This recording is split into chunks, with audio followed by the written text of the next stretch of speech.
দর্শক, সালাম স্টিল ভোটের গাড়ি নিয়ে এখন ফরিদপুরের মধুখালীতে আছেন আলী আসগর ইমন। তিনি জানাচ্ছেন সেখানকার নির্বাচনী হালচাল।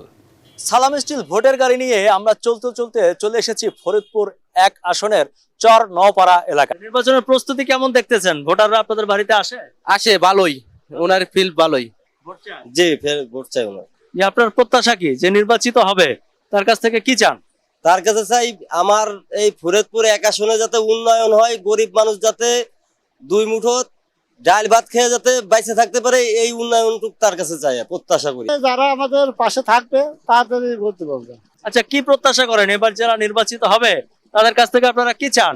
তাদের কাছ থেকে চাই আমরা এলাকার উন্নতি করবে না, কিংবা এই যে মানুষের রাস্তাঘাটে এটা সেটা চিন্তায় আর জায়গার এটা সেটা হয়, সেটা যদি ঠিকঠাক ভাবে চলে আমরা এটাই আশা করি।